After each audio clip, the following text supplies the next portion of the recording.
Witam w kolejnym odcinku Polowanie na Pytona. Kanał poświęcony jest nauce programowania w języku Python, mojej nauce. Dzisiaj jest niedziela, dzisiaj na luzie. About loop idioms, and loop idioms are patterns that have to do with how we construct loops. We have the mechanics of fors and whiles, but ultimately we want to get something done. We want to solve a problem with a loop. And often what we have to do is, if we have a set of things, whether it's lines or strings or Making smart loops. Robienie mądrych pętli. The trick is knowing something about the whole loop when you are stuck writing code that only sees one entry at a time. Sztuczka polega na tym, żeby wiedzieć coś o pętli, o całej pętli, kiedy utkniesz w pisaniem kodu, czyli programu that only sees one entry at a time. Kodu, który widzi jedno wejście za każdym razem. Set some variables to initial values.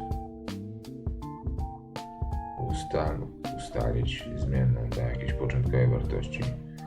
Or think in data. Dla jakiejś rzeczy w danych. Na przykład. Angielsko to jest przykładowa nazwa zmiennej. Tak się zaczyna definiowanie pętli. For, in, data. Data to jest obiekt, jakiś zbiór iterowalny, przez który można przewertować się. Look for something or do something to each entry. Separately, updating a variable. Szukaj czegoś albo zrób coś dla każdego wejścia osobnego. Updating a variable. Uaktualniając zmienną. Look at the variables. Patrz na zmienne, tak to rozumiem. characters or numbers. If we're looking for something like the largest or the smallest, or we want to add them up or something like that. And so we can't just say add them up. We have to say go through each one and do something to each one and somehow achieve adding them up. And the pattern that we're going to follow is we're going to have this loop that's going to do run once for each thing, right, in some chunk of data. And then but we're going to set something at the beginning, and then we're going to do something to each one, and at the end we're going to kind of get the payoff. We're going to get the result. So if we're doing sort of summing things, we're going to have a running total. So this will be like t equals 0, and then this will be t equals t plus. To nie ma sensu tłumaczenia tego bez This przykładu. is not the real total, it's the running total during the loop, but at the end it is the real total. And so we're gonna look at what you do at before the loop starts, during the loop, and then what you get after the loop and how you can use that. So we're going to use this loop. It's just going to loop through a set of 6 numbers over and over and over again, right? So we're going to do something before the loop, we're going to do something after the loop, and then we're going to run the loop some number of times. Dobra, niech będzie. Dzisiaj niedziela, trzeba się spinać. Coś miał wydrukować na początku. Wydrukuj coś na początku.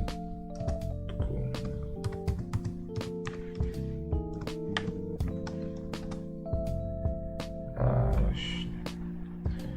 Teraz w związku z tym, że my jesteśmy w terminalu,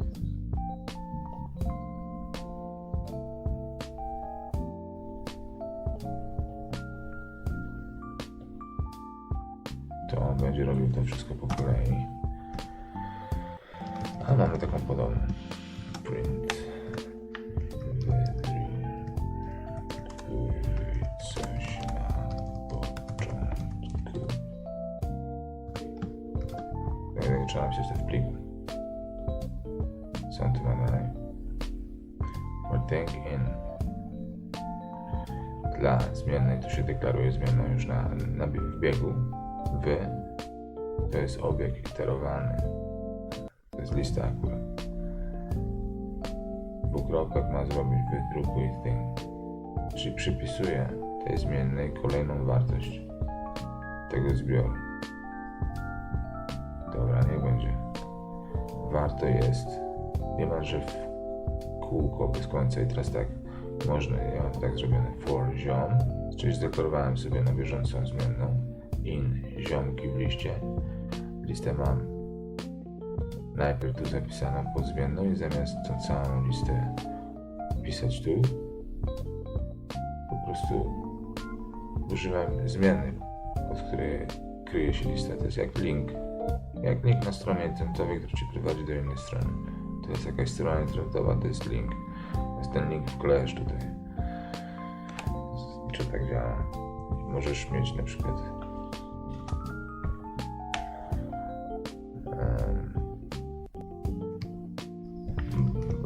obojętnie nazwę, jak sobie to nazwę, ale jeżeli ja sobie skopiuję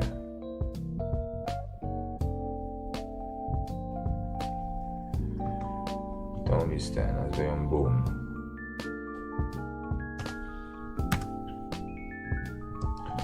i teraz dla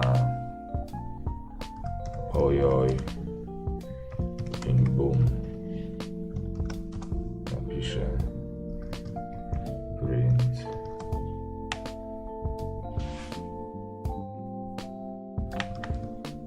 pozdro ojoj. Teraz mam drugi link do tej samej listy. To będzie dwa różne linki prowadzą do tej samej listy. Ja mógłbym zrobić inaczej, żeby nie było boom równa się ziom. Ziomki. Teraz ten link prowadzi, pod tym linkiem zapisany jest ten link, który prowadzi ten. I robimy. Czemu nie? Drugi coś na początku, siema Ala, siema Ola, siema Bob. Pozdro Ala, pozdro Ola, pozdro Bob. Czyli nie zadziałało. To wydrukował. To jest tylko zadeklarowana, przypisana wartość do zmiennej i tu zaczyna się działanie w pętli. Pierwsza zmienna w biegu zadeklarowana w obiekcie i po kolei to, co ma robić, przypisuje dla każdej for ziom i ziomki. Można to czytać tak: dla zmiennej ziom przypisz kolejną wartość ze zbioru. To musi być zbiór ziomki. Przypisz dwukropek i potem zrób coś print, siema, to co jest akurat pod ziom. To jest Ala, potem powinno i powrót. Znowu for, dla zmiennej ziom przypisz w zbiorze tym kolejną wartość Ola. Jak już skończył to, na Bobie się zatrzymał, to kolejna linia. To samo. Dla nowej zmiennej w zbiorze ten zbiór kryje się pod tą zmienną, która kryje sobie link do kolejnej, do tego zbioru. To są linki. Nazwy zmiennej to są linki. I teraz pod tym linkiem kryje się wartość, któraś w tym zbiorze. Tyle. Wszystkie te wartości, litery, liczby, które są używane, dodawane, przepisywane, gdzieś to są zapamiętane już wartości w komputerze. Tylko dla potrzeb programu trzeba użyć którejś z tych wartości i dla potrzeb programu trzeba je jakoś nazwać, czyli zapamiętać. Czyli tak jakby nakleić naklejkę na to.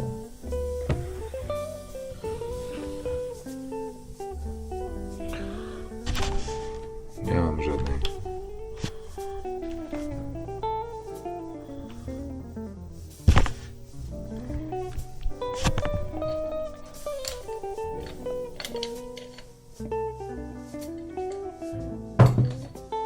Mam jakąś rzecz, która istnieje już w naszym magazynie. Tylko przyklejamy sobie naklejkę. Ta naklejka i nazwa, to co tu będzie, to jest nazwa zmienna, a to jest wartość, która już istnieje. wszystko to już istnieje tutaj. Ala, ola, bo te znaki istnieją w pamięci komputera. Trzeba je jakoś nazwać dla potrzeb danego komputera. Oznaczyć, że ich używamy.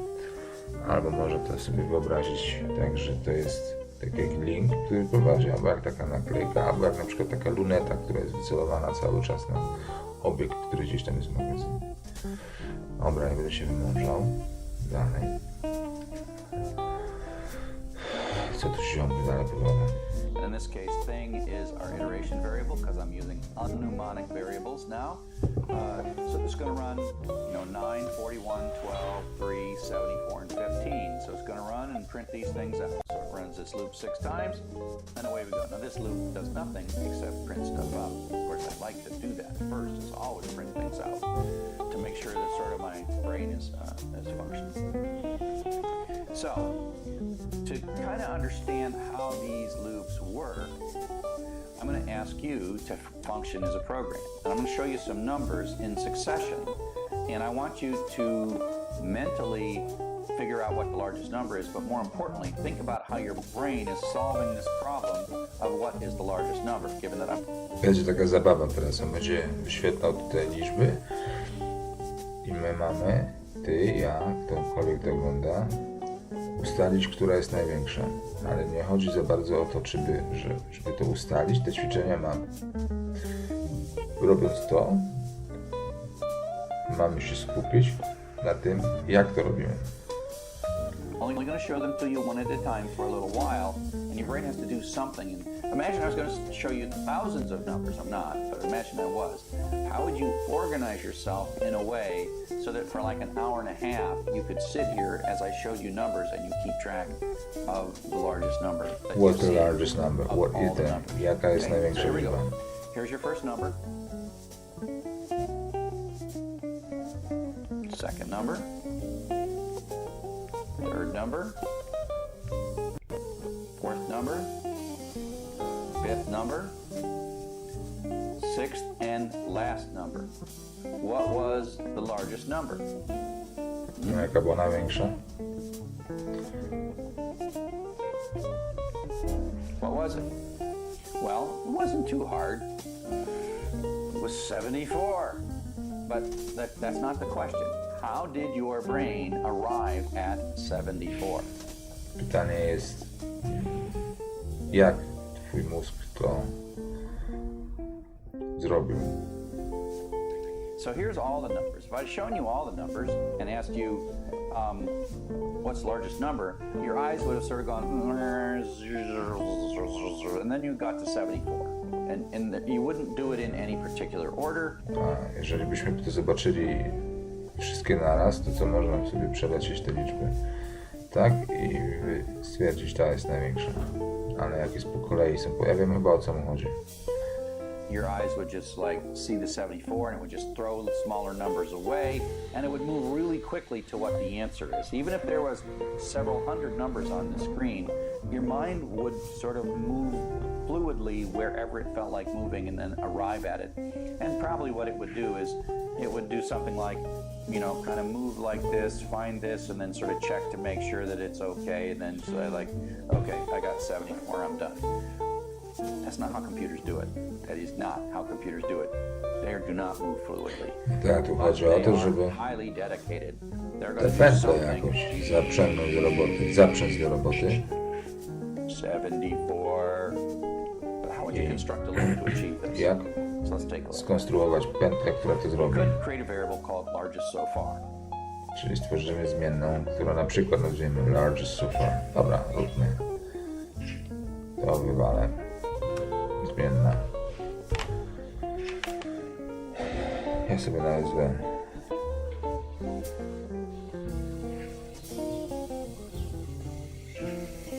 największe.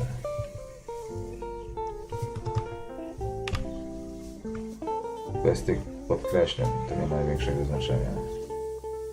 Największe do tej pory. I on ma tutaj jakąś wartość. -1.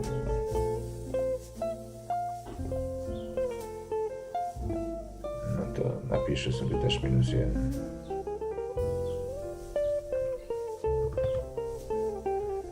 Dobra. And this is the largest variable, the value that you've seen in the list so far. Now, I haven't shown you any numbers yet, so we'll just set this to -1 to get us started. So now, Tak, czyli ustalmy sobie do -1, żeby od czegoś zacząć. 3. And we're like, oh, that's better than -1. It's our first number, so it's probably the largest we've seen so far, right? Great. 41. Oh, that's bigger than the largest we've Aha, taka zabawa jest na razie. seen so far, so we'll keep it.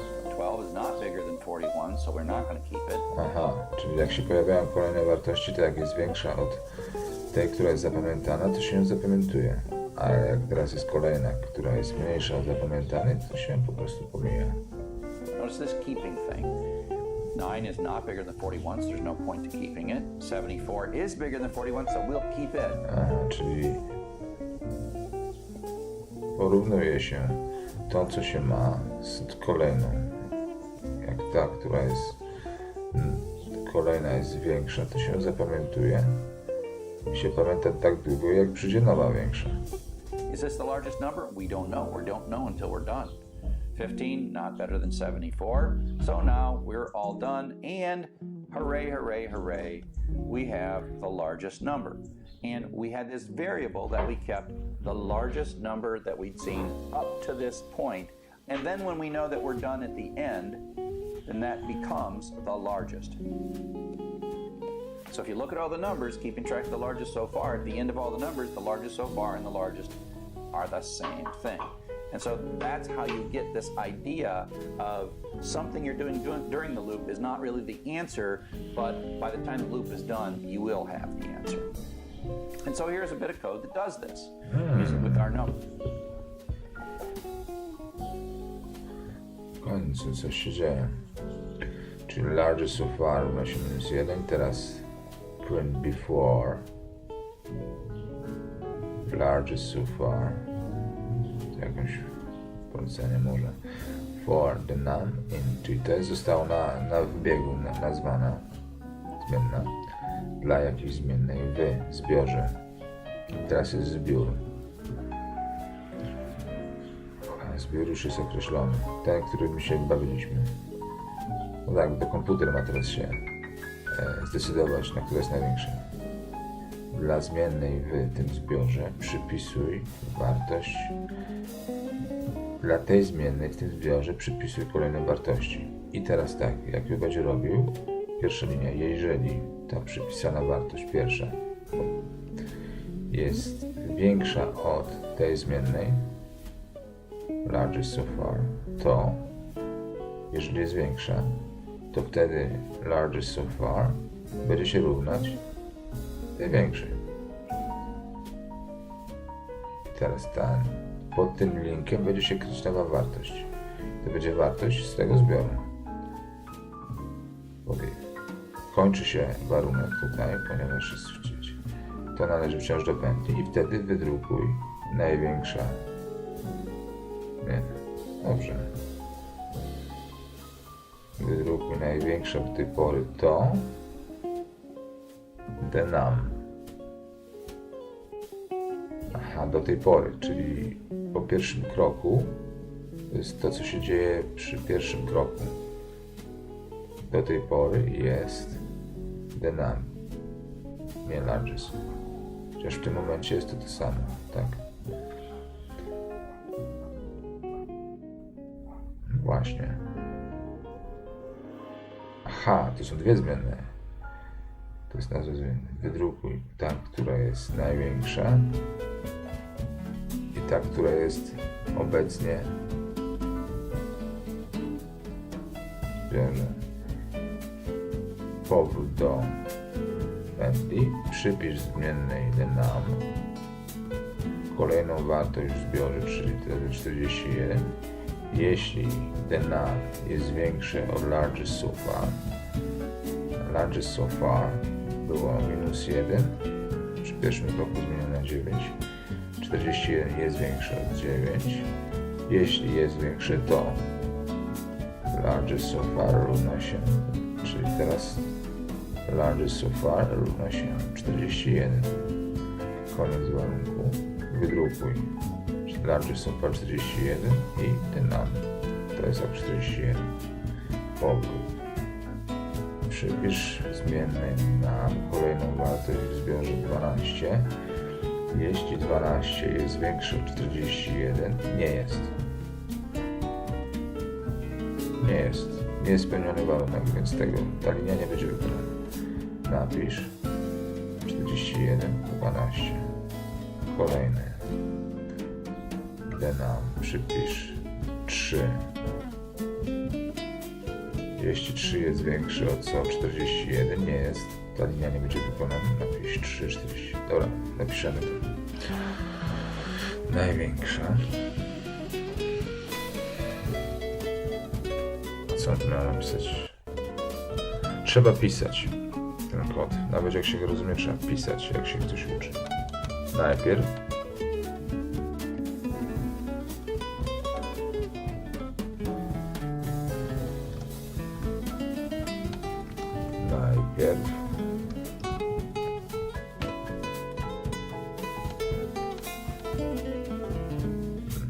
apostrof największa. Nasza zmiana. Potem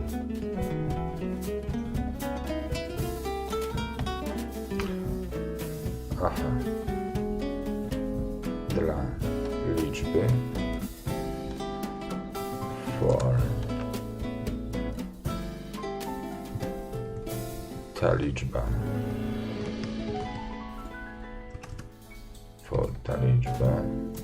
in zbiór. Zrobimy taki sam jak on ma. 9, 4, 1, 12, 3, 7, 4, 15. 9, 4, 1, 12, 3, 74, no tak, czy tam 75, 15, 74, 15. Dla ta liczba w zbiorze zrób coś takiego, że jeśli ta liczba jest większa od największa, to wtedy największa równa się ta liczba.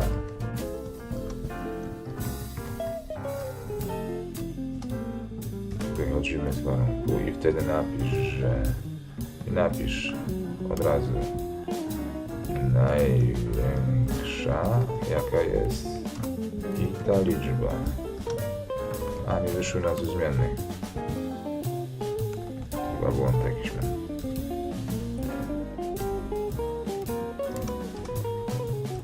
I to będzie w pętli wykonywane, a na koniec co? Na koniec print, potem największa. Najpierw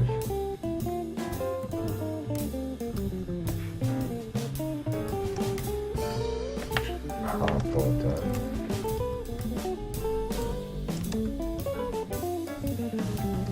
największa. Uwaga. Run, module run. Mamy jakiś traceback. W pliku i tak dalej. Spoko. Linia numer 3. Module print. Najpierw name największa is not defined. Największa. Jak jest? To jest największa. Punkt.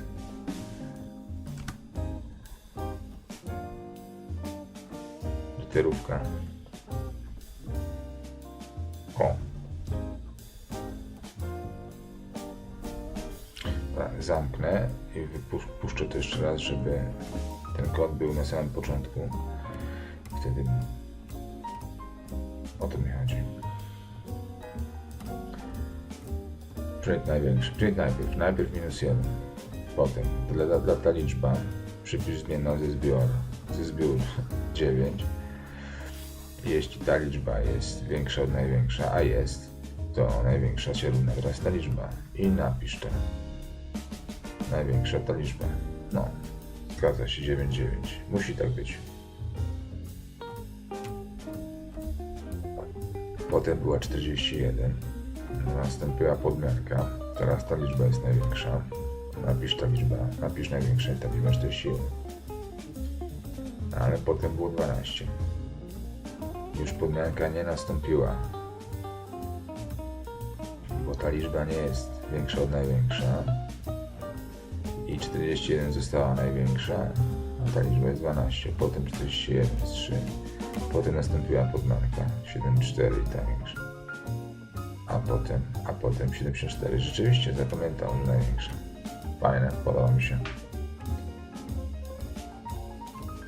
Right? So let's take a look. So I have this variable called largest so far. I set it to -1 before the loop. Remember, there's a loop before and a loop after and a loop in the middle. Before it's -1. So now the num, remember underscores are okay. That's my iteration variable. Finding the largest value. Szukając największej wartości. We make a variable that contains the largest value we have seen so far. Robimy zmienną, która zawiera największą wartość, którą widzimy czy zobaczyliśmy do tej pory. If the current number we are looking at is larger, jeżeli obecna liczba, na którą patrzymy teraz, jest większa, it is the new largest value we have seen so far. To jest ta największa wartość, którą zobaczyliśmy do tej pory. If 9 is greater than largest so far, well, largest so far is -1, so that's true, so this code's going to run. So we're going to remember the new number. So this is 9, so 9 ends up in largest so far. Let me print it out. So largest so far is 9 after we saw the number 9. Then On tłumaczy to, co ja przed chwilą tłumaczyłem, jak działa ta cała pętla. And is 41 greater than 9? The answer is yes, it is. So Yes, it is. Copy 41 into 9, Run this 41 code. into largest so far, and then print it out. And Print it largest out. so far Print it is out. 41 after we saw the number 41. After we saw, potem ją Now we're going to zobaczyliśmy. run the loop again with 12. Run the loop again. Okay, and you get the idea. Jeszcze, So, is jeszcze 12 raz. greater than 41, which is the largest greater we've seen than so far? 41, większy. No, it is not. No, it's so we not. skip. So the Skip. largest so far stays 41, even though we saw 12. Meaning we're sort of like ratcheting up, but we never ratchet back down. So we run it again. Run it again. With 3. With 3. And 41. And we skip this. Skip and this, the pomijamy. largest so far is 41, even though we just saw 3. Zostało Now we mu see 74. jeszcze. Is 74 greater than 41? See, we never are looking at all the Minutka. numbers. We're only looking at the window on the numbers of the current number that we're looking at. So is 74 greater than 41? The answer is yes. So we run this code and then we capture the 74. So we just saw 74 and it is the largest so far. And then we run it again with 15, but 74 is our largest so far, and so it skips. So 74 So it remains skips. largest so far after 15, and now we're finished because we just ran the last thing. The for loop takes care of everything and jumps to this print statement and says afterwards, largest so far is 74. But at this point, it's also the largest, right? So largest so far became largest when our loop finished. So that sort of gives you this notion of how we construct, something at the beginning, some kind of thing that we're going to do over and over and over again, and then something at the end. And we put some print statements in just so we can watch it and see what's going on. So coming up next, we're going to talk about some more loop patterns, counting, totaling, averaging, and finding the smallest number.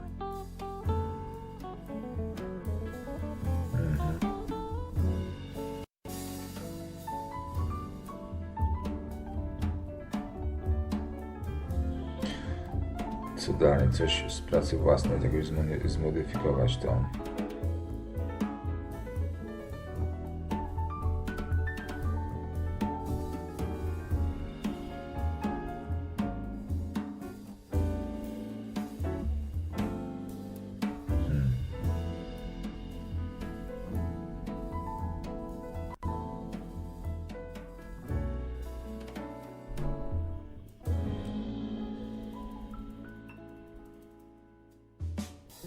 Starczy na ten odcinek starczy.